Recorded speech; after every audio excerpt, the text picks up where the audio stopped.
Добар ден на сите. Денеска сме овдека во Струмица на покана на градоначалникот на Струмица, секако заедно со мојот колега директорот на пазарниот инспекторат, господин Стојко Пуновски, да го слушнеме мислењето на бизнис заедницата во делот на новиот закон за прекршоците. Овој пат на вистина сакаме столб на сето ова да биде превенцијата, односно опомената, а да ги отрнеме оние драконски репресивни казни со кои што фирмите на некој начин се уништуваа.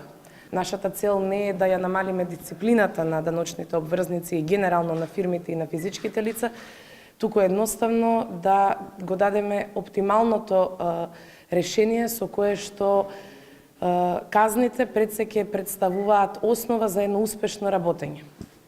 Повисоките казни значи одат во минатото, со тоа што ги намаливме во одреден дел ке физичките лица казните за околу 75%, со тоа што одредени казни кои што беа неколку илјадници евра сега се намалени и исто така ќе одмерувањето на глобата ќе се воведува согласно критериумите број на вработени, остварени приходи кај одредено правно лице, како и неговото поведение, односно дали бил казнуван или не бил казнуван. Така, во тие големи казни, каква е статистиката? Биле изречени огромни казни, наплатени ли биле или фирмите завршиле во стечај? Успешно ли било тоа со тие големи казни? Предпоставам дека некаде било успешно стварувањето на наплатата, некаде се поведе судски постапки или пак постапка пред второстепената комисија за одлучување по инспекцијски надзор и прекршочна постапка.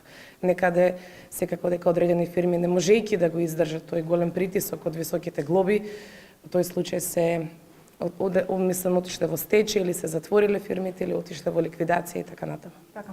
И само едно прашање на одборот темата во врска со пријавувањето за даноци, што ќе се случи со оние граѓани кои што нема тоа да го направат до 31.12, дали ќе има казни, што е со оние наши сограѓани кои што се во странство, остваруваат приходи само во странство, дали тие треба да се регистрираат во ова и дали ќе може наредната година да оди пријавувањето?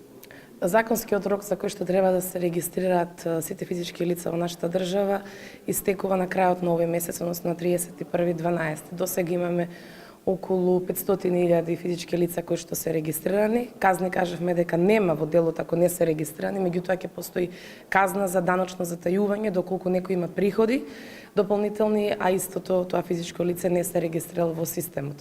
Во делот на тоа оданочување кој што го кажавте за странски приходи, односно приливи од странство, постојат соодветни дознаки и постојат и соодветни правила, односно законски одредби за нивното, односно за физичките лица дали треба или не треба да се регистрираат. Целта на оваа реформа е да се регистрираат сите физички лица, освен пензионерите кои што имаат само пензија, за кои што рековме дека ги ослободуваме за наредните 7 години.